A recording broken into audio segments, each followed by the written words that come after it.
தூக்கமில்லா நிலைய சக்தி, தூக்கமில்லா கண் விழிப்பே சக்தி, அன்பு கனிந்த கனிவே சக்தி, ஆண்மை நிறைந்த நிறைவே சக்தி. தலைப்பு எங்கே போகிறோம்? எங்கே போகிறோம் என்று சிந்தித்த உடனேயே நமக்கு என்ன தோணும்னா, இந்தியா 21ஆம் நூற்றாண்டை நோக்கி போய் கொண்டிருக்கிறது. எப்படி போகிறோம்? எந்தெந்த துறையிலே எந்த வளர்ச்சி அடைந்திருக்கிறோம், எங்கே வீழ்ச்சி அடைகிறோம் என்பதைத்தான் நாம் சிந்திக்க வேண்டும்.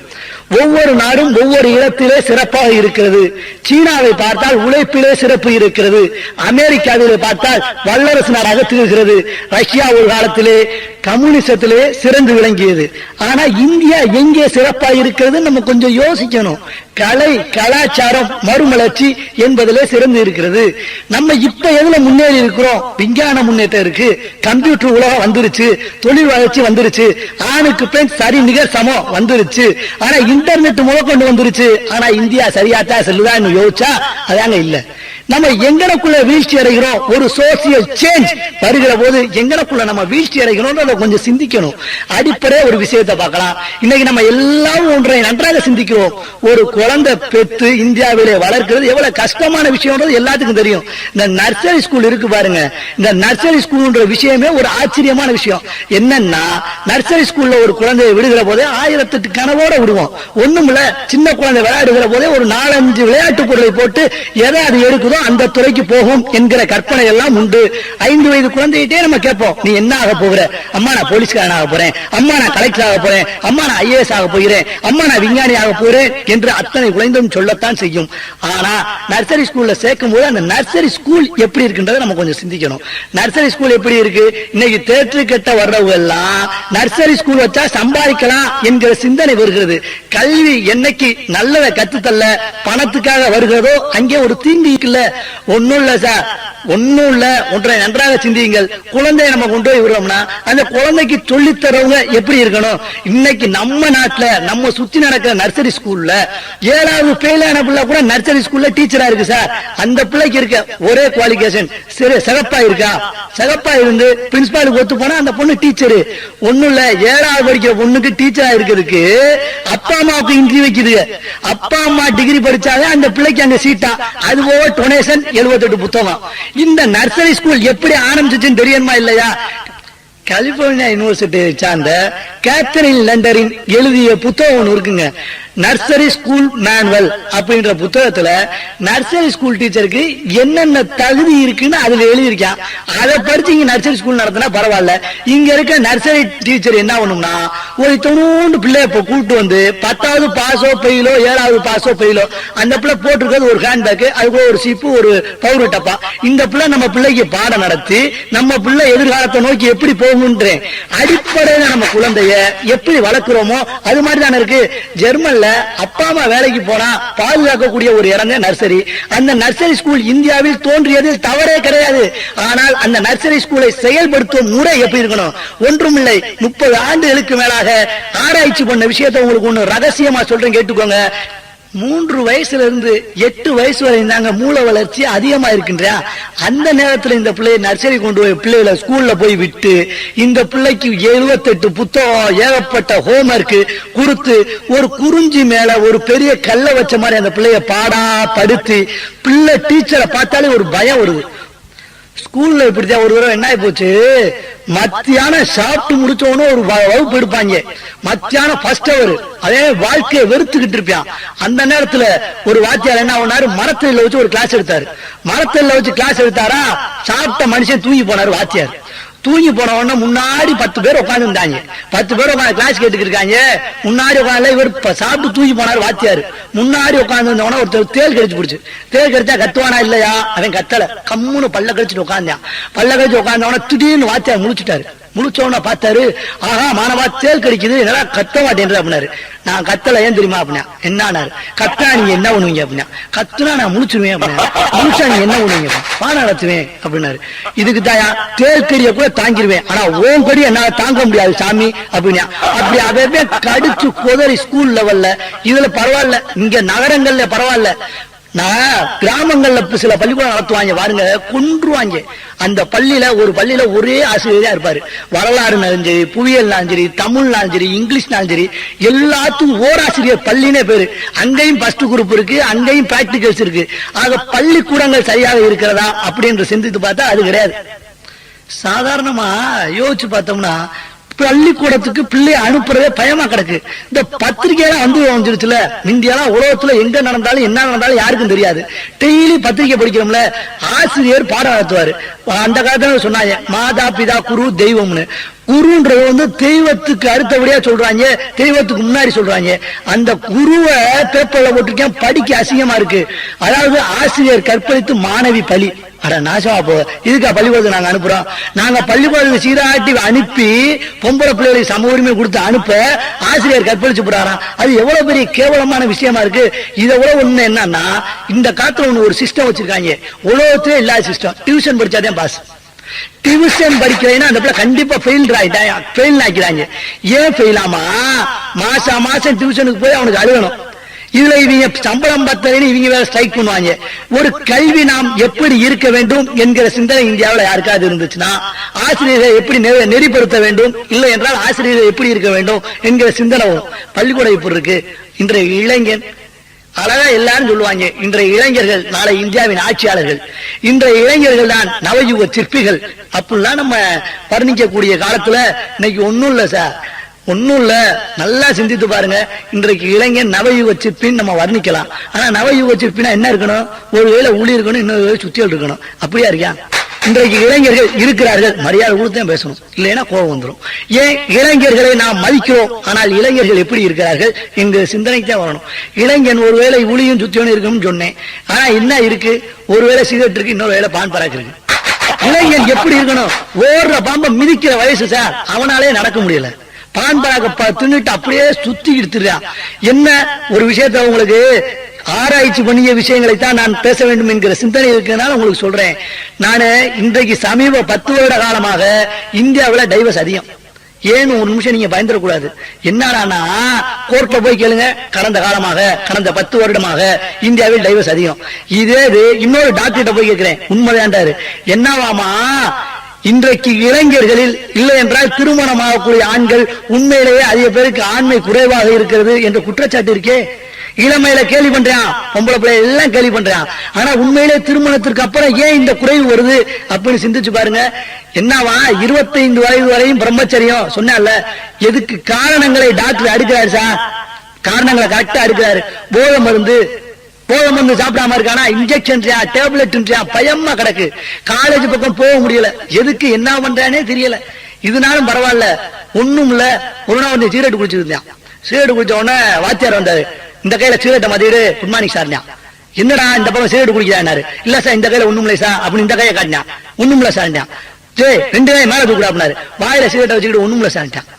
கமால் பார்த்தா அவருக்கு அவ்வளவு மரியாதை போயிட்டாரு. அடுத்த நான் வந்தான், சிகரெட் குடிச்சிருந்தேன். அவங்க அப்பா வந்தாரு, டமான்னு சிகரெட்டை பார்த்தா அமர்த்தி பைக்குல வச்சுக்கிட்டான். வச்ச உடனே வாத்தியாரு ஒரே சந்தோஷம். ஆனா மாணவா எனக்கு தான் மரியாதை கொடுக்கல, அப்பாவுக்கு கூட மரியாதை கொடுத்தடா அப்படின்னாரு. அதெல்லாம் ஒண்ணும் இல்ல, அவன் பார்த்தா சிகரெட் அவன் பிடிக்கிட்டு போயிருக்கான். அப்படி இருக்கு.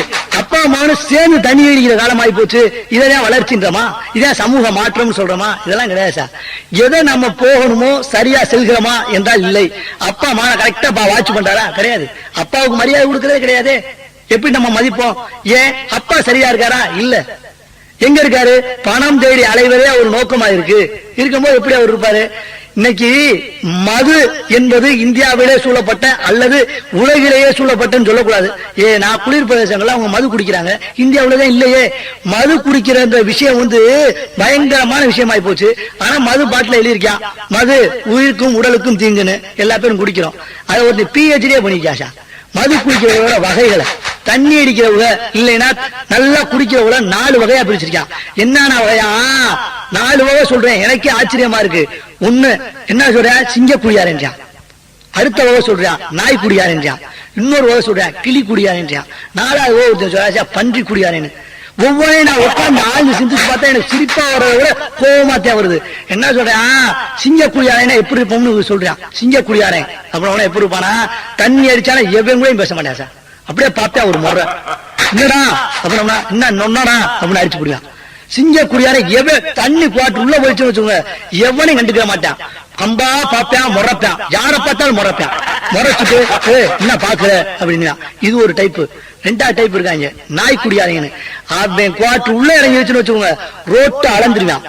ரோட்டை அளந்து ஒருத்தர் நடக்க விட மாட்டான். எவ்வளவு போனா நிப்பாட்டியா, இங்க வாடா, என்ன பாக்குற, என்ன முறப்பு அப்படின்னா அவனாலே நிக்க முடியாது, பஸ்ஸை நிப்பாட்டினான். இன்னும் அண்ணன் போறேன் மதிக்க மாட்டீங்களோ அப்படின்னு. இன்னொன்னு இவன் என்ன பண்ணுவான், வானத்தை பார்த்து பேசுவான். என்ன வானா மழை வருவியா அப்படின்னா, மழை என்ன இவனுக்கு பதில் சொல்லிக்கிட்டாரு, வானா நாய் குடியாங்க. அடுத்து ஒண்ணு இருக்காங்க ரொம்ப வித்தியாசமானவங்க, கிளி குடியாரங்கன்னு. அவங்க லைட்டா ஊத்திட்டான்னு வச்சுக்கோங்க, சொன்னதவே சொல்லுவாங்க. ஊத்துனது வந்து மாப்பிள்ள நான் என்ன சொல்ல வர்றேன்னா, அண்ணே எனக்கு அவ்வளவு கஷ்டம்னே அப்படின்னு ஒருத்தர் பிடிச்சாயின்னு வச்சுக்கோங்க, அவன் போல இறங்க தொட்டி சொன்னதுவே சொல்லுவாங்க. சிலர் மாப்பிள்ள எங்க வீட்டுல இருந்தா இப்படி பண்ணிருக்க கூடாது, ஆனா என்ன பண்ணான்றத கடைசி வரையும் சொல்ல மாட்டாங்க. இவங்க குழி குடியாரங்க. அடுத்தவங்க இருக்காங்க, அவங்க வித்தியாசத்துல வித்தியாசமான ஆளு, பன்றி குடியாரங்கன்னு பேரு. அவன் ஊத்துனான்னு வச்சுக்கோங்க சார், மனித நேயத்தை விட்டுருவான், மிருக நேயத்துக்கு போயிருவான். என்னைக்காவது ஒரு நாளைக்கு பண்ணிய பதாச்சின்னு ஒதுக்குவான். அவனே ஊத்திட்டான்னு வச்சுக்கோங்க, சாக்கடைக்குள்ள பண்ணி இருக்கும். அப்படியே போய் சாக்கடைக்குள்ள விழுந்து பண்ணியோட கட்டி புரண்டு அப்படியே விடிஞ்சு பார்த்தா தெரியும், ஆகா என்னடா சாக்கடைக்குள்ள கிடக்குறோம்னு. என்ன பூரா போதை, இந்த போதையில மயங்கி கிடக்குறது. ஒன்னும் வேணாம் சார், இப்படி நம்ம பேசிக்கிட்டே இருக்கோம், இப்படி இருக்கு. இவரு போய் மான சீர்திருத்தவா அப்படின்னு யோசிச்சு பார்த்தா நான் எல்லாத்தையும் பேசல. எல்லா தகப்பனுமா இப்ப இருக்காங்க ஒரு 20% என்று சிந்தித்தா அந்த 20% மாறணுமா இல்லையா? அதுக்கு தான் நம்ம இவ்வளவு கஷ்டப்பட்டு இருக்கோம். எவ்வளவு மாற்றம் வந்துருச்சு, இன்னும் குழந்தை சரியான பாதையில் செல்கிறதா என்றால் இல்லை. இன்றைக்கு காலேஜ்ல பாருங்க சார், காலேஜ்ல பார்த்தா பெரிய கொடுமை. என்ன கொடுமைடானா, 1000 ரூபாய்க்கு ஜீன்ஸ் பேண்ட் வாங்குறாங்க. 1000 ரூபாய்க்கு ஜீன்ஸ் பேண்ட் வாங்கி மொழியில கூப்பிட்டு இருக்காங்க. அதுக்கு பேர் ஃபேஷன். எதுக்கு எடுத்தாலும் ஃபேஷனா? அவனை கூப்பிட்டு பாவம் 4 பேர் சொல்லிட்டு போறாங்க, இவ்வளவு காய்ச்சல் வச்சு படிக்க வைக்கிறாங்க, பாவத்தை கிழிஞ்ச பேட்டை போட்டு தெரியாங்க. என்னதான் படிப்பாங்க தெரியல, ஒரே நோட்டு தான். படிக்க போனாலும் ஒரே நோட்டு தான், சினிமாவுக்கு போனாலும் ஒரே நோட்டு தான். எதுக்குடான்னா அப்பா அம்மா காசு செலவு மிச்சப்படுத்துறாங்க. இவங்க ஒரு நோட்டை வாங்கி மிச்சப்படுத்தி, இந்த ஒரு நோட்டு எதுக்குன்னா படிக்க எழுதுறதுக்கு இல்லையா, எங்கேயா உட்காந்தா தட்டி விட்டு உட்காடுறதுக்கு. கடைசியில இது என்ன ஆகி போகும்னா, இப்படி படிச்சு இப்படி படிக்கக்கூடியவர்கள் டிகிரியை வாங்கிட்டு வெளியே வந்துட்டு என்ன பண்றாங்க பார்த்தா ரொம்ப அசிங்கமா இருக்கு சார், கேவலமா இருக்கு. இன்றைய இளைஞனை சிந்திக்கிற போது வருத்தமா இருக்கிறது. என்ன பண்றான், சேல்ஸ் ரெப்ரசன்டேட்டிவ் சார், நல்லா படித்தவன், எம்ஏ படித்தவன், எம்காம் படிச்சவன், என்னென்னமோ படிச்சுட்டு இந்த ரோட்ல ஒரு சூட்கேஸ வச்சுக்கிட்டு, ஆமா இந்த பிளேடு புதுசா வந்திருக்கு, இந்த டப்பா புதுசா வந்திருக்கு, இந்த துணி புதுசா வந்திருக்குன்னு போற கெஞ்சுறத பார்த்தா கண்ணீர் வடியுது சார், கண்ணீர் வடியுது. இவன் படிக்கிற காலத்துல ஒழுங்கா படிச்சிருந்தா, இல்லைன்னா கல்லூரிக்கு போல காலங்களை சரியாக பயன்படுத்தி இருந்தால் இந்த நிலைமை வந்திருக்க கண்டிப்பா கிடையாது. ஒண்ணு வேணா, ஒரு புதுக்கவிஞன் அழகாய் சொன்னான், இளமை உன் தோள்களில் இருக்கும் போதே எது நிஜம் என்பதை எட்டிவிடு, எல்லாம் விதிவசம் என்பதை விட்டுவிடு அப்படின்னா. என்னவாமா, எல்லாம் அவர் படிச்சிருவாரு, எம்காம் படிச்சுவாரு, எம்பிபிஎஸ் படிச்சுவாரு, எல்லாம் படிச்சுவாரு. படிச்சு முடிச்சுட்டு எவனாவது ரோட்ல கிளி ஜோசியம் பார்ப்பாங்க, அந்த கிளீட்ட போய் உட்காந்து 50 பைசா கொடுப்பான். கொடுத்து இவன் 6 அறிவு உள்ளவன், இவ்வளவு படிச்சவன் 5 அறிவு உள்ள கிளீட்ட என் எதிர்காலம் எப்படி இருக்குன்னு கேட்டுக்கிருக்கான். என்னைக்காவது இளைஞர்கள் உருப்படுவார்களா என்று கேட்டால் உருப்படுவார்கள். என்னைக்கு தன்னை உணர்கிற போது, செல்ஃப் அனாலிசிஸ் என்கிறார்களே, அதை உணர்கிற போது. பாரதி அழகா சொன்னா, உழவுக்கும் தொழிலுக்கும் வந்தனை செய்வோம், வீணில் உண்டு கழித்து போற நிந்தனை செய்வோம் அப்படின்னா. எல்லாரும் என்ன நினைக்கிறாங்க, அப்பா படிச்சு முடிச்சா ஒயிட் காலர் ஜாப், அதான் எனக்கு பார்ப்பேன்னா அது இந்தியாவிலே எப்படி வரும் என்று சிந்தித்தால், இந்தியாவிலே தொழில் வளர்ச்சி இன்னும் அதிகமாக வேண்டும். அது வரைக்கும் நான் வேலைக்கு போகாம சும்மாதான் சுத்திக்கிட்டு இருப்பேன் அப்படின்னு சொன்னா இளைஞர்கள் எங்கே போவார்கள் என்று கொஞ்சம் சிந்திக்கணும். வழி மாதிரிதான் போவேன், வழி மாதிரிதான் போக முடியும். மதுவுக்கு அடிமை ஆவான். ஒண்ணும் வேணாம் சார், சும்மா என்கிற வார்த்தை இந்தியாவில் மட்டும்தான் இருக்கு. சும்மா எதுக்கு எடுத்தாலும் சும்மா. என்ன பண்றாரு தம்பி, படிச்சுட்டு என்ன பண்றாரு, சும்மாதான் இருக்காரு. பாப்பா படிச்சு என்ன பண்ணுது, பாப்பா படிச்சுட்டு என்னங்க செய்யும், சும்மாதான் இருக்கு. என்ன இந்த பக்கம் போறீங்க, சும்மாதான் போறேன். சும்மா என்கிற வார்த்தை எப்படி வந்துச்சு? பாரதிதாசி அழகா சொல்லுவான், சுதந்திரம் பண்ணா சும்மாவா வரும், சுக்கா மிளகா சும்மா ஒருவருக்கு.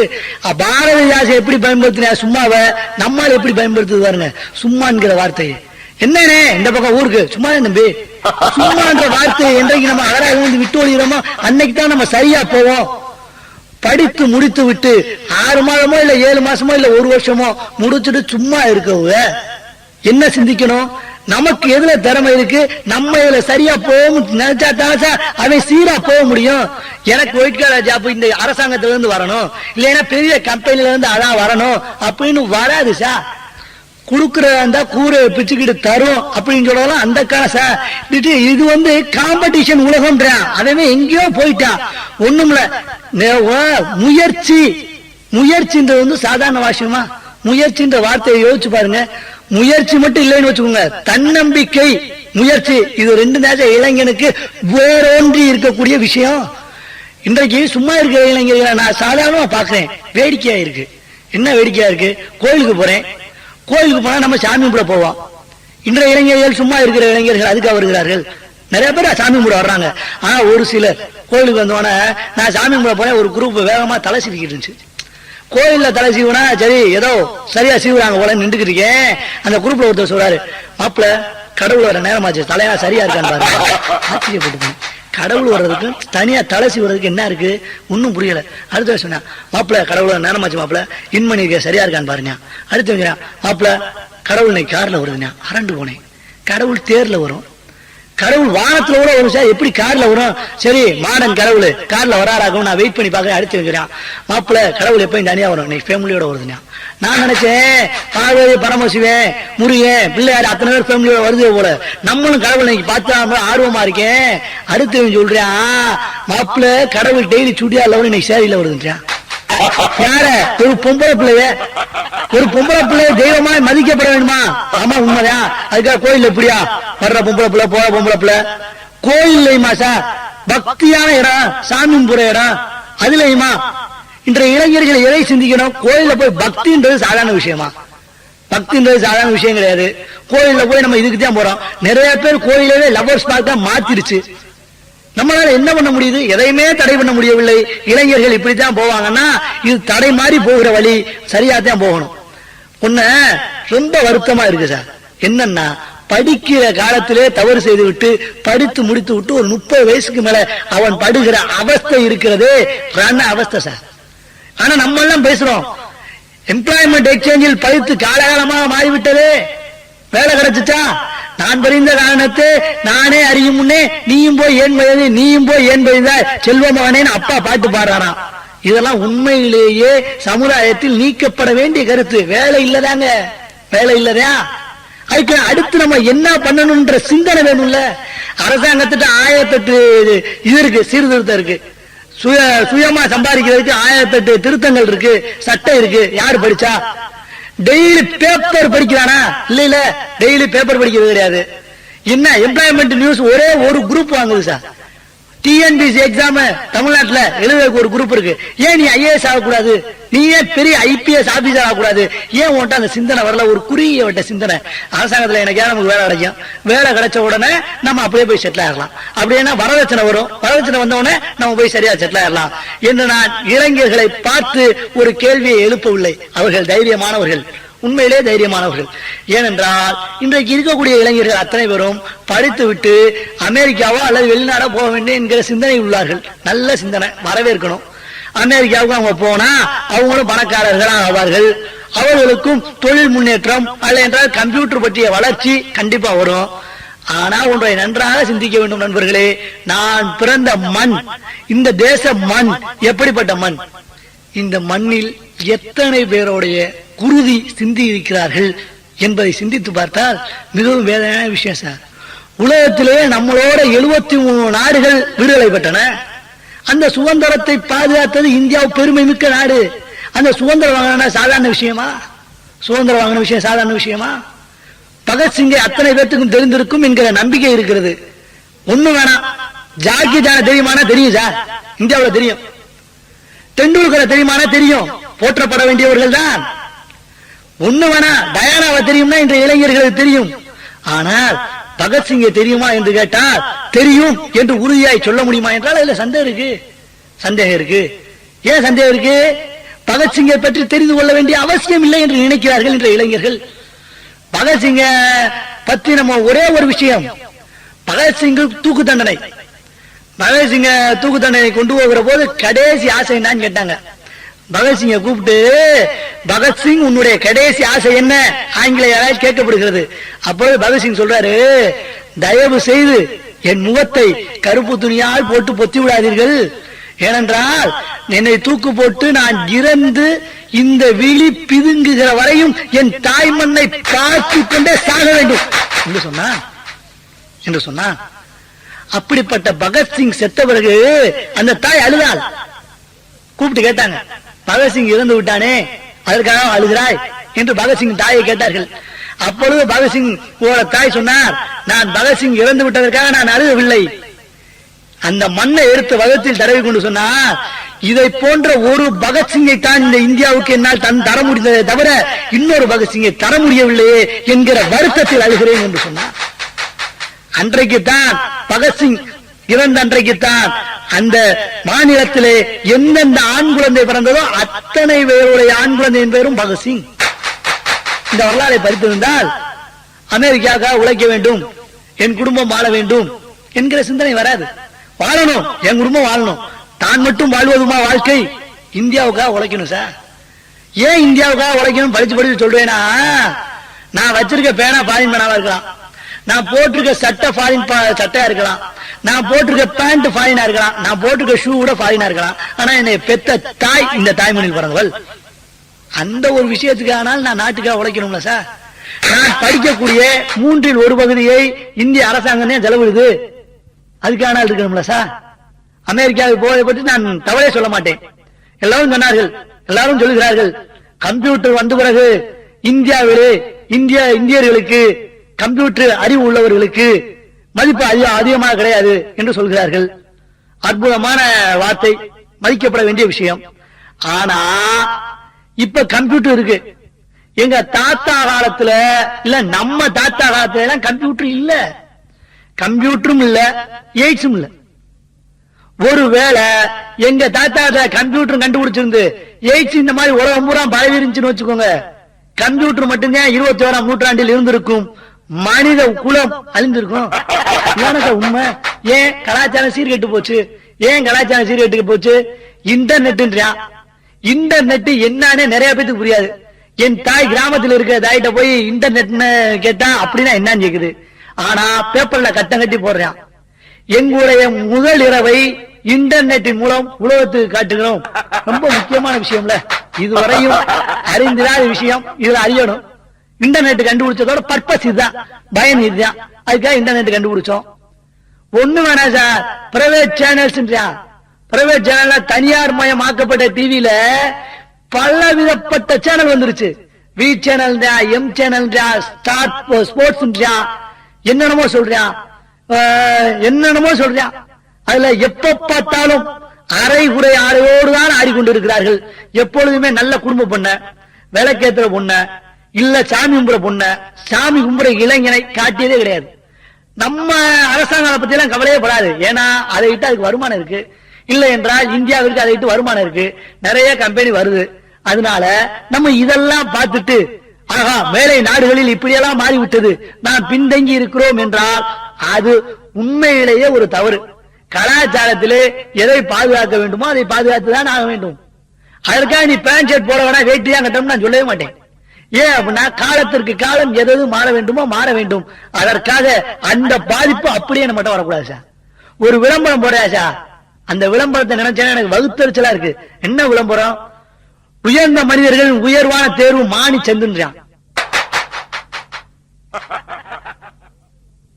அதை பார்த்து நிறைய பேர் வாங்குது. அதை பார்த்து வாங்கி அதை போட்டா சமுதாயத்தில் உயர்ந்த மனிதனா மாறிடலாமா? அதை போட்டா எனக்கு அதை பார்க்கும் போதெல்லாம் கொஞ்சம் ஒரு அருவருப்பான விஷயமா இருக்கு. என்னடான்னா, மாடுதான் ஏதாவது கொள்ளக்குள்ள போட்டா சாப்பிட்டுக்கிட்டு வாயிலேயே வச்சுக்கிட்டு கொஞ்சம் கொஞ்சமா முழுங்கும்.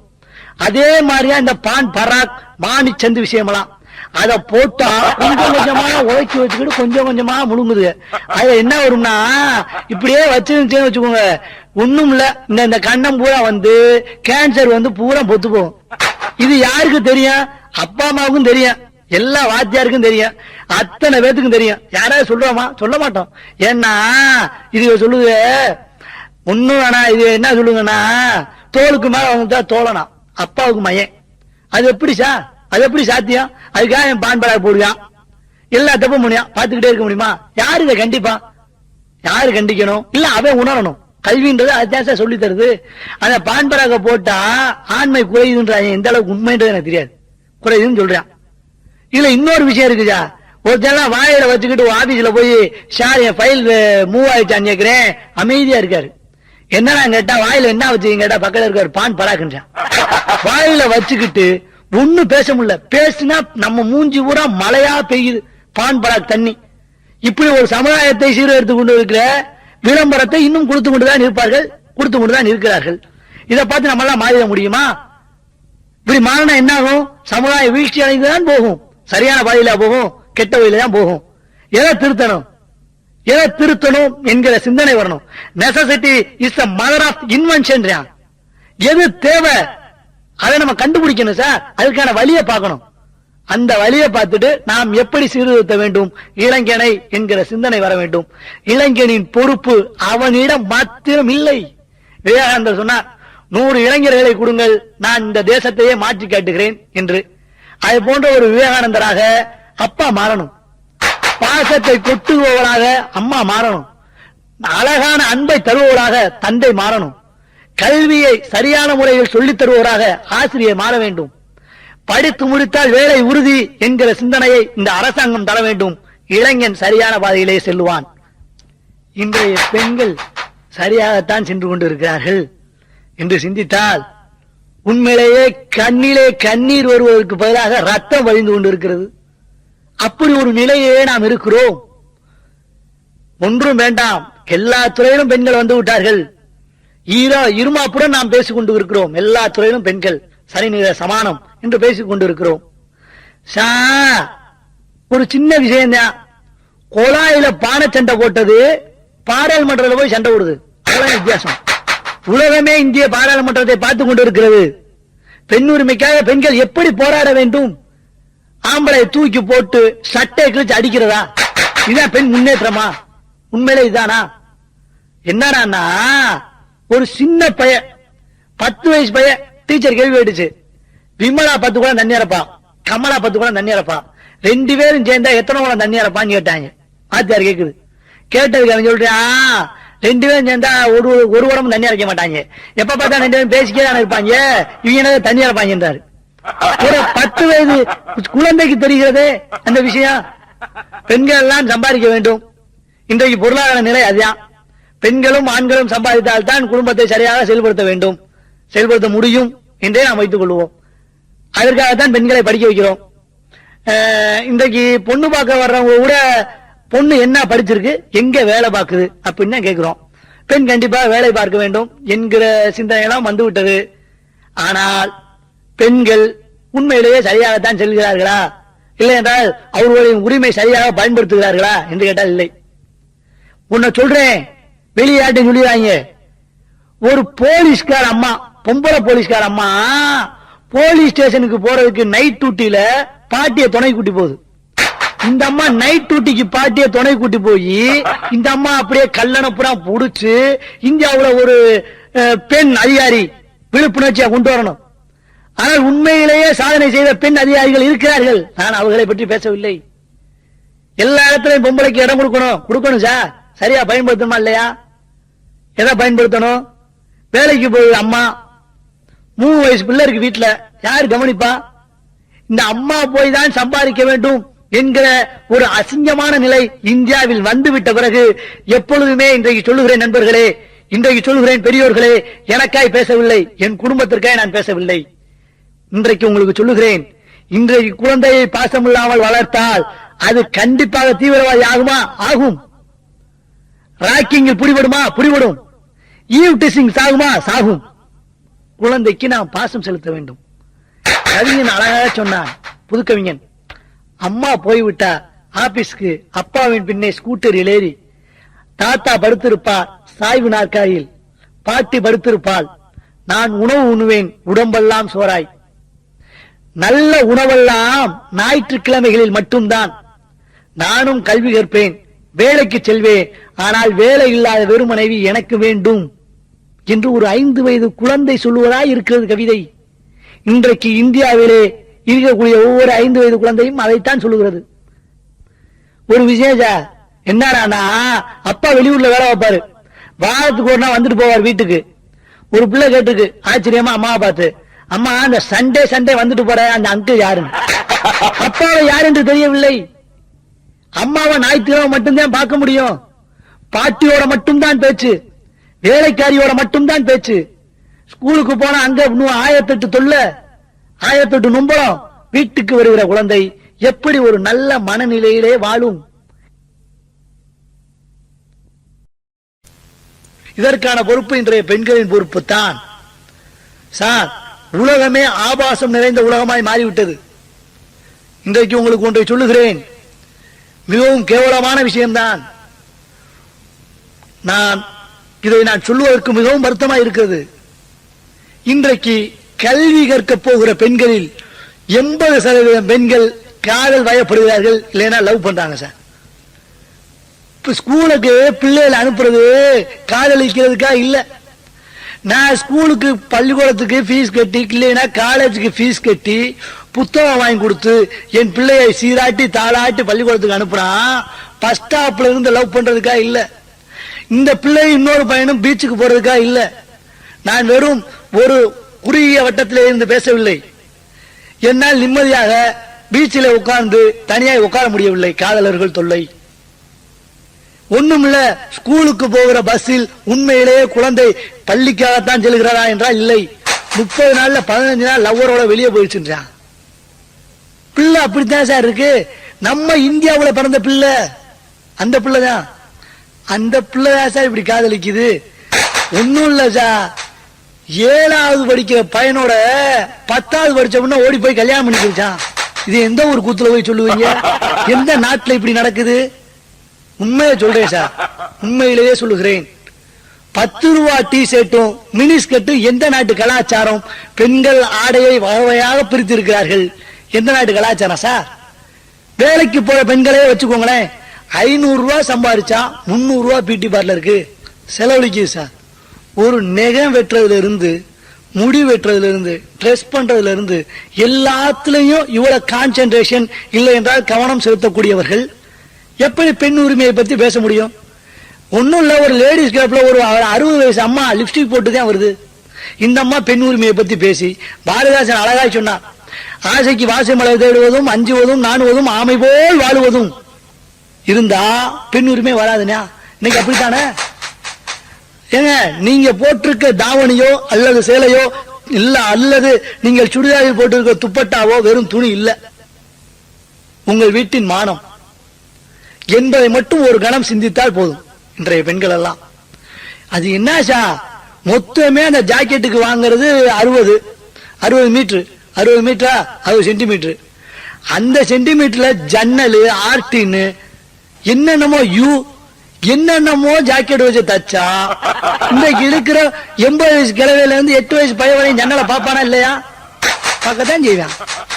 நாங்கெல்லாம் சரியாக இருக்கிறோம், எங்களை ஆண்கள் மோசடி பண்ணுகிறார்கள், ஈவ்டீசிங் நடந்து விட்டது, எப்படி பேசலாம்? நீ சரியா இருக்கையா என்பதை சிந்தியுங்கள். அதை சிந்திச்சாலே போதும் சார். எப்படி ஒரு துணிவா பீச்சில் ஒரு ஆண்மகன் மேலே படுத்து இருப்பது எந்த அளவுக்கு சாத்தியம்னு தெரியலையே. இதுக்கு தானா பெரியார், தந்தை பெரியார் ஆணுக்கு பெண் சமம், கலப்பு திருமணம் வேண்டும் அப்படிலாம் சொன்னாரு. பாரதியார் சொன்னானே, இன்றைக்கு ஒவ்வொரு பெண்ணும் அழுது கொண்டு இருக்கிறது. என்னால ஆபீஸ்க்கு பஸ்ல போக முடியலமா, என்னால காலேஜுக்கு பஸ்ல போக முடியலமா, ஒரே கூட்டம், ரொம்ப கஷ்டமா இருக்குமா அப்படின்னு சொன்னாங்க. நடிகைகளை பார்த்து நெகம் வெட்டிக் கொள்பவர்கள், நடிகைகளை பார்த்து முடிவெட்டிக் கொள்பவர்கள். ஏன் சார், சினிமாவை பார்த்து டிரெஸ் வாங்கி போடுறவங்க சின்ன பிள்ளைல இருந்து சொல்லி கொடுத்தானே பாரதியார் பாட்டு, ஓடி விளையாடு பாப்பா என்று ஆரம்பித்து சொன்னானே, பாதகம் செய்பவரை கண்டால் பயம் கொள்ளல் ஆகாது பாப்பா, மோதி மிதித்து விடு பாப்பா, முகத்தில் உமிழ்ந்து விடு பாப்பா. போதும், முகத்தில் உமிழ முடியுதா? உமிழு. நீ எம்ஏ படிக்கிற, எம்எஸ்சி படிக்கிற, கம்ப்யூட்டர் சயின்ஸ் படிக்கிற, போலீஸ் ஆக போற, ஆனால் பஸ்ஸில் உன்னை ஒருவன் துன்புறுத்துதானா என்றால் பேசாம தான் இருக்க, சிலை போல் நிற்கிறாய். இதுக்கு எதுக்கு உனக்கு கல்வி? எதையும் தைரியமாய் சந்திப்பதற்கு தானே உனக்கு கல்வி, யாரையும் எதிர்க்கத்தானே கல்வி. கல்வி என்பது ஒரு ஆயுதம். சொன்னார்ல காந்தி, சொன்னார்ல அஹிம்சை என்றால் வெறும் எதற்கெடுத்தாலும் சும்மா இருப்பது அல்ல, உங்கள் பாதுகாப்புக்காக நெகத்தை கூட பயன்படுத்தலாம் ஆயுதமாக சொன்னால. எத்தனை பேர் பயன்படுத்துறோம்? ஆபீஸ்க்கு போனா போதுமா? ஸ்கூலுக்கு போனா போதுமா? காலேஜ் போனா போதுமா? அங்க போய் கோ எஜுகேஷன், இந்த கோ எஜுகேஷன்னாலே பயமா கிடக்கு. 2 பேரும் சேர்ந்து படிக்கிறதா. இப்ப எல்லாம் காலேஜ்ல ஸ்ட்ரைக்கே கிடையாது. ஏன் அப்படின்னா கோ எஜுகேஷன்ல லீவ் விட்டாங்கன்னா பொம்பளை பிள்ளை காலேஜ் வராது. அதுல ஒரு பெரிய குடும்பம் நடக்கும். கோ எஜுகேஷன்ல ஒரே நாள் தான் பார்ப்பான். ஒரே நாள் புது மாணவியை பார்த்தா காதல் வந்துடும். வந்த உடனே போயான். ஒரு வேணும்னே ஒரு 5 நாள் லீவ் விடுவாங்க. லீவ் போட்டு அந்த பிள்ளைகிட்ட வருவாங்க. நான் 5 நாளா காலேஜுக்கு வரல. ஆமா நீங்க வரல. 78 பயிலும் இருப்பான். ஒருத்தரை கேட்க மாட்டேன். அந்த பிள்ளைகிட்ட போய் உங்க ஹோம்ஒர்க் நோட் இருந்தா கொஞ்சம் எழுதி பார்த்துட்டு வரேன் அப்படின்வான். போவான், எழுதுவான். அந்த பிள்ளை எழுதிருக்கிறது அவனுக்கே ஒன்றும் புரியாது, இந்த பயலுக்கு ஒன்றும் புரியாது. இந்த நோட்ஸை வாங்கி அந்த பிள்ளைகிட்ட பேசணும். அதான் பர்பஸ். அந்த பிள்ளைகிட்ட பேசணும். அதற்காக ஒரு கல்வி கூடத்தை ஒரு ஊடகமா மாத்தி, காதல் ஊடகமா மாத்தி, ஒரு கேவலமான விஷயம். சென்னையில ஒரு பத்திரிகையில வந்துச்சு சார் ஒரு விஷயம். என்னைக்கு அல்லது குடியரசு தினம் எதுக்கு கொண்டாடுறோம்னு 10 பேர்ல கேட்டிருக்கு. அதுல 9 பேர் சரியா சொல்லல. ஒரே ஒருத்தருக்கு மட்டும் தெரிஞ்சிருக்கு. அந்த ஒருத்தர் BA ஹிஸ்டரியோ MA ஹிஸ்டரியோ படிச்சிருக்காரு. வரலாறு படித்தவருக்கு மட்டும்தான் இது என்ன தெரியுது. ஆனா இன்றைக்கு உலகம் முழுவதும் கொண்டாடுகிற காதலர்கள் தினம் நம்ம இந்தியாவுக்கு தெரியுது. இந்தியாவில் இருக்கிற இளைஞனுக்கு தெரியுது காதலர்கள் தினம்னா என்ன, எது கொண்டாடுறான், காதலர்கள் தினத்துக்கு என்ன நிற சட்டை அணிய வேண்டும், என்ன நிற பேண்ட் போடணும் தெரியுது. இன்றைக்கு இளைஞர பெண்களுக்கு தெரியுது காதலர்கள் பூக்களை கொடுத்தால் அல்லது கிரீட்டிங்ஸை கொடுத்தால் நம்ம எப்படி சரியாக பயன்படுத்திக் கொள்ள வேண்டும் என்பது தெரியுது. இதற்காகவா? இதற்காகத்தான் பெண்கள் விடுதலை விடுதலை என்று போராடினார்களா? பெண்களின் முன்னேற்றம் வெறும் மாடலிங் மட்டுமல்ல, விளம்பரத்திலே நடிப்பது மட்டுமல்ல, கல்விக்கூடத்திலே மட்டும் போய் படிப்பதல்ல. இன்றைக்கு இருக்கிற லேடிஸ் கிளப்புகளோ இல்ல பெண்கள் அமைப்போ எதுவரை வந்திருக்கிறது என்றால், தனக்குத்தானே ஒரு பாப்புலாரிட்டி, இல்லை என்றால் தனக்குத்தானே ஒரு சுய விளம்பரம். அதற்காய் தியேட்டர்ல போய் ஆபாச ரீல் இருந்தா கொண்டு வந்து கொளுத்துறது. என்னைக்காவது ஒரு நாளைக்கு அப்படி கொளுத்துனா நீங்க வருஷம் பூரா கொளுத்துக்கிட்டே இருக்க வேண்டியதான். படம் எடுத்துக்கிட்டே இருப்பான். நடிக்கிறது யாரு? ஓ இனத்தை சேர்ந்த பெண் தானே சார். தமிழ் படம் அத்தனை படமே ஆபாசம் தானே சார். சினிமா இல்லாத, இல்லை என்றால் பெண்களின் அங்கங்களை கவர்ச்சியாய் காட்டப்படாத ஏதாவது ஒரு திரைப்படத்தை சொல்லுங்க. என் பாட்டி, எங்க அம்மா, என் தம்பி, என் தங்கச்சி அத்தனை பேரும் பாக்குற மாதிரி ஏதாவது ஒரு படம் இருந்தா சொல்லுங்க. அந்த ரீல் பெட்டியை பூரா எரிச்சா இந்தியாவே எரியும். அந்த அளவுக்கு நாசம் இருக்கிறது. அதான் அழகா சொன்னா, கனவு கண்டு தேசமே நாசமாச்சு, நாசமே தேசமாச்சுனா. அந்த அளவுக்கு கனவு கண்டு நாம் நாசமாகி போனோம். அதைத்தான் சொல்றேன். இந்த அளவுக்கு முன்னேறி இருக்கக்கூடிய பெண்கள் யாரை பற்றி தெரிய வேண்டும்? உலகத்திலே உலக அழகியாக இந்தியாவிலிருந்து ஒரு பெண்மணி வாங்கினாள் என்றால் அது பெருமைதான். மீண்டும் ஒரு பெண்மணி போய் வாங்கினாள் என்றால் பெருமைதான். ஆனால் இன்றைய பெண்கள் அத்தனை பேத்துக்கும் அதுவே வழிகாட்டி அல்ல. ஒரு உலக அழகி இந்திய பெண்களுக்கு வழிகாட்டி அல்ல. சரோஜினி நாயுடு பத்தி தெரிந்து கொள்ள வேண்டும். சரோஜினி நாயுடு பத்தி தெரியணும், நளினி தத்தை பத்தி தெரியணும். இவர்கள் தான் பெண்கள் அமைப்புக்கு நிரந்தரமாக ஒரு பாலத்தை அமைத்தவர்கள், இல்லை என்றால் ஒரு அடிப்படையை ஏற்படுத்தியவர்கள். இவர்களை படிக்க வேண்டும். இவங்க எவ்வளவு கஷ்டப்பட்டாங்க. முத முத்துலட்சுமி அம்மா இந்தியாவில் ஒரு வக்கீல் தொழிலுக்கு படிக்கும் போது எப்படி கஷ்டப்பட்டுச்சு தெரியணும். அதை தெரிந்தால் இன்றைய பெண்கள் உண்மையிலேயே ஒரு மேம்பாடு அடைவார்கள். நல்லா படிச்சிருக்கு, பொம்பளை பிள்ளை எல்லாம் படிச்சிருக்கு. ஆனா வரதட்சணை கொடுத்துதான் கல்யாணம் பண்ணிக்கிறியா சரி, ஏனென்றால் சமுதாய சூழலாம். வரதட்சணையை பத்தி ஒரு அழகா ஒரு கவிதை சொன்னான். என் எதிர்த்த வீட்டுக்காரி பெயர் மஞ்சுளா. அவளுக்கு வயது 35. தினந்தோறும் பொட்டும் பூவும் ஜூடிக்கொள்வாள். நான் கூட அவள் அழகுக்காக தான் ஜூடிக்கொள்வாள் என்று நினைத்தேன். அப்புறம் தான் தெரிந்தது தானும் ஒரு கன்னிதான் என்று இந்த சமூகத்தில் காட்டிக் கொள்வாள், சூடிக்கொள்கிறாள். சொன்ன வரதட்சணை கொடுமை இருக்கு. அகற்ற முடியுமானா முடியும். யாரால முடியும்? பெண்கள் அமைப்புகளால் முடியும். சினிமாவிலே தணிக்கை செய்யும் பிரிவிலே பெண் இருக்கிறாள் அல்லது இருக்கிறார்கள். ஒவ்வொரு லயன்ஸ் கிளப்பிலும் பெண்கள் தலைவியாக இருக்கிறார்கள். ஒவ்வொரு முக்குக்கு முக்கு இருக்கு, கிளப் இருக்கு, இல்லைன்றா பெண்கள் அமைப்பு இருக்கு. இதெல்லாம் போய் எங்க சேருது? பெண்களை எங்கே சென்று கொண்டு இருக்கிறார்கள்? அசிங்கமா இருக்கு. இன்றைய பெண்களை நான் தொலைக்காட்சியில் பார்க்கிற போது மிகவும் வருத்தப்படுகிறேன். ஏன்னா ஒரே ஒரு பனியன், ஆம்பளை பையன் கூட போட முடியாது, அவ்வளவு அசிங்கமா இருக்கும். ஒரு ட்ரௌசரையும் பனியனையும் போட்டுக்கிட்டு 10 ஆம்பளை முன்னாடி வந்து ஆடி, அது கேட்குது. இன்றைய இளைஞர்கள் நீங்கள் இந்தியாவை பற்றி என்ன நினைக்கிறீர்கள்? ஆடிக்கொண்டே ஒரு கேள்வி கேட்டவன நத்திங், கொஞ்சம் நத்திங், நோ ஐடியா. அது உடனே கேக்குது, இந்திய கலாச்சாரத்தை பத்தி என்ன நினைக்கிறீங்க? கொஞ்சம் சொல்றேன். நம்ம டேஸா இந்த எண்ணெய் வாட்டு ஊத்துற சிஸ்டம் எல்லாம் போயிருச்சு. போயிட்டு இப்ப ரங்கோலி இல்லைன்னா ஹோலி பண்டிகைன்னு ஒண்ணு வந்திருக்குங்க. என்ன சொல்றான் அவன், இந்த பக்கம் எல்லாம் மஞ்சள் தண்ணி ஊத்துறது குறைஞ்சிருச்சான், அதனால ஹோலி பண்டிகை வருமா.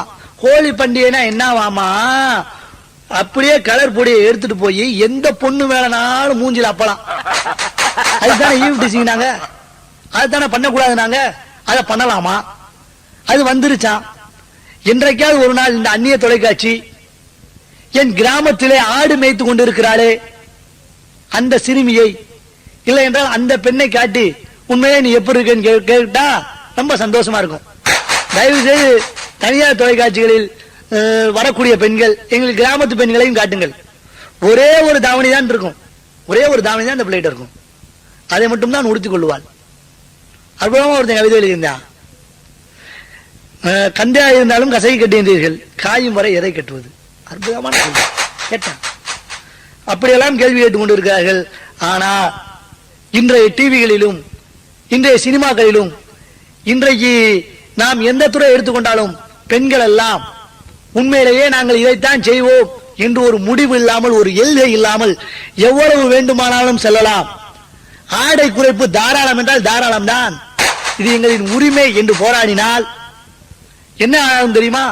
திருடர்கள் கூட்டம் போட்டு திருட்டு தொழிலை தேசியமயமாக்குவது போல தெரியும். என்ன நான் எளிமைப்படுத்தி வரேன்னா, திருடங்களா சேர்ந்து திருடுனா தப்பு இல்ல அப்படின்னு எல்லாம் கூட்டம் போட்டு பேசின மாதிரி இதற்கு சமம். இதுதான், இவர்கள் தான் சரியாக போய்கொண்டிருக்கிறார்களா என்று கேட்டால் சரியாக போகவில்லை. மாறணும், கலாச்சார ரீதியாக மாற வேண்டும். அதற்காகத்தான் நீங்கள் 8 முளை சிலையை மறைத்து மறைத்து கட்ட வேண்டும் என்று நான் ஒருபோதும் சொல்ல மாட்டேன். மனது ரீதியாக மாற வேண்டும். அற்புதமா ஒரு பழமொழி சொல்லுவாங்க, எங்க அம்மாவும் அடிக்கடி சொல்லும். என்ன சொல்லும்னா, பானை பிடிக்கிற பாக்கிய சாயினா ஏறு குடிக்கிறவன் என்ன உண்மையான அப்படின்னா என்னவாமா, வீட்டுக்கு வர்ற பொண்ணு, பானை எடுத்து வைக்கிற பொண்ணு நல்ல பொண்ணா, நல்ல சிந்தனை உள்ள நல்ல எண்ணம் உள்ள பெண்ணாக இருந்தால் சார் ஒண்ணு வேணா பத்தினி என்ற வார்த்தையை சொல்வது கூசுகிறது. ஏன்னா இப்ப அது தேச விரோதமான வார்த்தையாயிருச்சு. பத்தினி விளக்கு ஏத்துனா புருஷனுக்கு எவ்வளவு வராதான் அப்படின்னு சொல்லுது. இந்த காலத்துல அதை நினைக்க முடியுமா? நினைக்க முடியும். பெண்கள் சற்றே கலாச்சாரத்தை விட்டு ஒதுங்க வேண்டும். இன்றைக்கெல்லாம் அங்க அங்கே கேவலமா இருக்கிறது சொல்வதற்கு, அங்க அங்க பெண்களுக்கு இந்த ஒயின்ஸ் மது பொருள் அங்காடி, பெண்களுக்கு தனி பிரிவு இருக்கு. நம்ம இந்தியாவில் இருக்குதா, வெளிநாட்டுல இல்ல, நம்ம இந்தியாவில் இருக்கு. சுதந்திரமாய் சிகரெட் பிடிக்க முடியுமா? முடியும், முடியும், எல்லாமே முடியும். செயற்கை மலைன்னு ஒண்ணு வருது சார், செயற்கை மலைன்னு ஒண்ணு வந்து அதுல ஆணும் பெண்ணும் போய் ஆடலாமா? அதற்கு ஆடுவதற்காக இன்றைய பெண்களும் உடன் செல்கிறார்கள். நான் வெறும் நகரத்தை மட்டும் பார்த்து பேசவில்லை, எல்லா தொழில்களுமே தான், எல்லாத்துலயுமே தான் சார். ஏன் ஆபீஸ் அலுவலகம் இல்லை என்றால் மற்ற துறைகளை பார்க்க வேண்டும். குடும்பத்துல பொம்பளை எப்படி இருக்கு? அன்னைக்கு ஒரு வீட்டுக்கு போயிருக்கிறேன், தட்டுல சோறு மட்டும் பறந்து வருது. அவர் சாப்பிட்டுட்டு வாயில வச்சுட்டு கேட்கிறாரு, இந்த சோத்தை இந்த நாய்டா சாப்பிடும்னு. உள்ள இருந்து ஒரு குரல் வந்துச்சு, 25 வருஷமா எந்த நாய் சாப்பிடுச்சோ அந்த நாயை தான் சாப்பிடும். ஆண்களை பெண்கள் மதிக்கிறார்களா? கிடையாது. இந்த விஷயத்துல மட்டும் கிடையாது, ஒண்ணும் இல்ல. புதுசா கல்யாணமாயி ஒரு அம்மா வந்துச்சு, பக்கத்துல இருந்த பாட்டி சொல்லுச்சு, அடியே இன்னைக்கு நீ எப்படி நடந்துக்கிறையோ உன் வாழ்க்கை பூரா அதுதான் அப்படின்னுச்சு. சரி பாட்டி நீங்க சொல்லுங்க, நீங்க சொல்றப்ப நான் கேட்டுக்கிறேன் அப்படின்னு. அதுக்கு அந்த அம்மா சொல்லுச்சு, அடியே புருஷன் ராத்திரி லேட்டா வருவான், லேட்டா வந்தா வச்சுக்க கட்டை கொண்டு தலையில போடுனுச்சு. அதுக்கு அந்த மாதிரி சரினுச்சு. அடுத்து சொல்லுச்சு, அடியே உன் புருஷன் உன்னை விட்டு சினிமா போனான்னு வச்சுக்க குறவலையை கடிச்சிருவேன்னு சொல்லு. மூணாவது சொல்லுச்சு, சப்போஸ் உன் புருஷன் இன்னொருத்தி சுத்தினா தெரியும்னு வச்சுக்க கரண்டிய கொண்டு மூக்க சுரண்டி இருந்துச்சு. சரின்னுச்சு. அதுக்கு இந்த புருஷா கல்யாணம் பண்ணி வந்த அம்மா கேட்டுச்சு, கிளவிட்ட இப்படிலாம் சொன்னா புருஷ ஒழுங்கா நடந்துக்குவாரான்னு கேட்டுச்சு. நல்லா நடந்துக்குவாரம்மான்னு இந்த அம்மா சொல்லுச்சு. அதுக்கு இந்த புருஷா கல்யாணம் பண்ணி அந்த அம்மா கேட்டுச்சு, ஏம்பாட்டி உங்க புருஷட்ட இதெல்லாம் சொன்னீங்களான்னுச்சு. சொன்னேம்மா அப்படின்னுச்சு அந்த பாட்டி. சரி பாட்டி, உங்க புருஷன் எப்ப இருக்காருன்னு கேட்டுச்சு. அதை சொன்ன அன்னைக்கு ஓடுன வேண்டாமா, 30 வருஷம் ஆச்சு இன்னும் வீட்டுக்கு வரலைங்க. ஒருத்தரை இன்னொருத்தரை கெடுக்கிறதே பெண்கள் இருக்கிறார்கள் சுயநலவாதிகளாய். அவர்கள் திருந்த வேண்டும், குடும்பத்துக்குள்ள திருந்தணும், வெளியே போகிற தைரியம் வேண்டும். அதைத்தான் சொல்லணும், இப்படி சரியா போகணும். சினிமா இன்றைக்கு சினிமா தான் உலகமே சினிமாவை பார்த்தே இயங்குது. இன்னைக்கு ஒருத்தர் முடி வெட்டிருக்கான்னு வச்சுக்கோங்க, முடி ஒரு மாதிரி கோக்குமாக வெட்டிருந்தானா புதுசா ஏதோ படம் ரிலீஸ் ஆயிருக்குன்னு அர்த்தம். அவனுக்கு பிடிச்ச ஹீரோ அதே மாதிரி முடி வெட்டிருக்கான்னு அர்த்தம். இன்னைக்கு ஒரு புது டிசைன் பேண்ட் வருதுன்னு வச்சுக்கோங்க, சினிமாவை பார்த்து போடுறான். எல்லாமே சினிமாவை பார்த்தேன் செய்யறான். ஒண்ணும் இல்ல. ஒரு நாள் என்ன ஆகி போச்சு, மிந்தியெல்லாம் படம் வரும்னா என்ன, அந்த படம் சுதந்திரத்தை பத்தி இருக்கும், தெய்வ பக்தியை பத்தி இருக்கும், தேசப்பற்ற பத்தி இருக்கும். இன்னைக்கு எப்படி இருக்கு, படம் என்றாலே கவர்ச்சி, சினிமானாலே வேஸ்ட், சினிமானாலே போக முடியாது அப்படின்ற அளவுக்கு வந்துருச்சு. சினிமா அப்படி இருக்கு. சினிமாவை அப்படியே தான் டிவி, என்ன சினிமா வருதோ அதை விட கொஞ்சம் மோசப்படுத்தி காட்டுறதா போச்சு டிவி. இந்த டிவியை நம்மால் பார்த்து டிவியில ஒரு ப்ரோக்ராம் போடுவாங்க. என்ன ப்ரோக்ராம், அறிவுக்கு செய்தின்னு சொல்லி கியூஸ் ப்ரோக்ராம் ஒன்று போடுவேன். அந்த ப்ரோக்ராம் பார்த்த உடனே வெறுத்து போயிட்டேன். கியூஸ் ப்ரோக்ராம் அது. அந்த ப்ரோக்ராம்ல என்னென்னமோ டீமா பிரிச்சு உட்கார வச்சிருந்தாங்க. படிச்ச பிள்ளைகளாம் பிரிச்சு உட்கார்ந்த உடனே கேள்வி கேட்டாரு நடுவர். கியூஸ் ப்ரோக்ராம் நடத்துவார். உங்களுக்கு ஒரு அறிவுக்கு சிந்தனையான கேள்வி என்னவென்றால் அப்படின்னாரு. என்ன எல்லாம் ஆர்வமா இருந்தான். இந்தியாவின் முதல் பிரதமர் யார் கேள்வி. எல்லா பேரும் அமைதியா இருக்கான். கேட்டாரு, முதல் எழுத்து நே, கடைசி எழுத்து ரூ அப்படின்னாரு. உடனே ஏ டீம் நேரு அப்படின்னா வெரி குட் அப்படின்னு சொல்லிட்டு ஏ டீமுக்கு 10 மார்க். இப்படி அறிவு செய்தியை சொல்லி கொடுத்து நம்மால டிவியில இந்த ப்ரோக்ராம் இப்படித்தான் இருக்கு சார். விளம்பரம் போடுது சார், எதுக்கு விளம்பரம்னே தெரியல, எதுக்கு எடுத்தாலும் விளம்பரம். ஒண்ணும் இல்ல, ரேடியோவில் அன்னைக்கு காலையில கேட்டுக்கிட்டு இருக்கேன் போடுறான், எல்லா செருப்பும் செருப்பு இல்ல, சான்றோர்களுக்கு ஈகா செருப்பே செருப்புன்னு. வள்ளுவர் இதுக்கு திருக்குறள் எழுதி வச்சாரு. திருவள்ளுவரை நம்மால் படுத்துற பாடு இருக்கே பெரிய கொடுமையான பாடுச்சா. என்னன்னா இந்த பஸ்ல திருவள்ளுவர் படம் மாட்டிருப்பாங்க, ரொம்ப கொடுமையான விஷயம். அந்த பஸ்ல 2 பேர் உட்காந்துக்கிட்டு ஒரு அம்மா கேக்குது, அடியே பஸ்ல ஒரு அம்மா அந்த படத்தை பார்த்து கேக்குது, அடியே இந்த பஸ்ல ஒரு போட்டா மாட்டிருக்காங்களே அவர் ஆறுனுச்சு. பக்கத்துல இருக்க அம்மா சொல்லுச்சு, யாரா இருப்பாரு, இவர் தான் பஸ் ஓனரா இருப்பாரு. அதுக்கு அந்த அம்மா சொல்லுது, ஏண்டி பஸ் ஓனர்ன்ற சட்டையெல்லாம் போடாம தாடி வளர்த்துருக்காருச்சு. அதுக்கு இந்த அம்மா சொல்லுது, ஆனா ஒண்ணும் இல்லடி, பஸ் நஷ்டத்துல ஓடுதான், அதனால சட்டையெல்லாம் போடாம தாடி வளர்த்துருக்காரு, பிளேடு வாங்க கூட காசு நம்ம திருவள்ளுவர். இது பரவாயில்ல, ஒரு அம்மா கிராமத்துல படிச்ச அம்மா தான் திருவள்ளுவர் படம் போட்டு அட்டையை வச்சுக்கிட்டு பிள்ளைக்கு சொல்லி விடுது, ஒழுங்கா சாப்பிடல புடிச்ச புடிச்சு கொடுத்துருங்க. ஆக திருவள்ளுவர்ன்றதே யாரும் தெரியாம போச்சு. இன்றைக்கு சினிமா உலகத்துல திருவள்ளுவர் யாரும் தெரியல. எப்படி இருக்கும், எல்லாரும் சினிமா நடிகர்கள் தானே பார்க்கிறார்கள். ஒண்ணும் இல்ல, சுதந்திர தினம்னா பாருங்க, சோனியாவின் பேட்டி பேப்பர்ல புக்குல எல்லாத்துலயும் சுதந்திரம் சினிமா நடிகரின் பேட்டியை தான் போடுறாங்களே ஒழிய ஒரு தேச தலைவரை பத்தி ஏதாவது ஒரு ஆர்டிக்கல் எழுதுவோம், கட்டுரை எழுதுவோம் இல்லையே சார். கடைசியா நம்ம பார்க்கணும்னா அரசியல் சரியாகத்தான் போய்கொண்டு இருக்கிறதா என்று கேட்டால் இல்லை. அழகாக ஒரு புதுக்கவிஞன் சொன்னா, கள்ள ஓட்டு போட்டால் இந்தியாவில் 2 வருட தண்டனை, நல்ல ஓட்டு போட்டால் 5 வருட தண்டனை. அப்படி ஆகிப்போச்சு இன்னைக்கு. உண்மைதான், கவிஞன் சிந்திக்கிறதுல என்ன தப்புன்றேன். இன்னைக்கு நம்ம ஓட்டு போடுகிற போது எப்படி போடுறோம், நம்ம ஜாதி பார்த்து ஓட்டு போடுறோம், நம்ம மதம் பார்த்து ஓட்டு போடுறோம், நமக்கு இவன் செய்வானான்ற சொந்தக்காரன் பார்த்து ஓட்டு போடுறோம். 10 ரூபா தான் ஓட்டு போட்டுறோம். அப்படி மக்கள் வந்துட்டார்கள். அப்படி வந்துட்டா நம்ம எப்படி நம்ம அவனை போய் தட்டி கேட்க முடியுங்கிறேன், எப்படி முடியும்? இன்னொருத்த எழுதினா, எங்களால் மனிதனை மந்திரியாக்க முடிந்ததை தவிர மந்திரியை மனிதாக்க முடியவில்லைன்னு எழுதினா. ஒரு தடவை மந்திரி ஆயிட்டா போதும், அவர் அந்த மாற்றமே மாறிடும். ஓட்டு கேட்க வந்த போது, மக்களுக்கு வாக்குறுதி கொடுக்க போது வந்த சிந்தனை மந்திரியான விட்டு வரல. ஏன்? ஆனா ஒன்றை மட்டும் நன்றாக தெரிந்து கொள்ள வேண்டும், என்றைக்கும் அரசியல்வாதிகளை மட்டுமே குற்றம் சொல்லி புண்ணியமே கிடையாது. ஏன் அப்படின்னா, எந்த அரசியல்வாதி லஞ்சம் யார்ட்டையும் பர்சனலா கேட்கறதே இல்லை.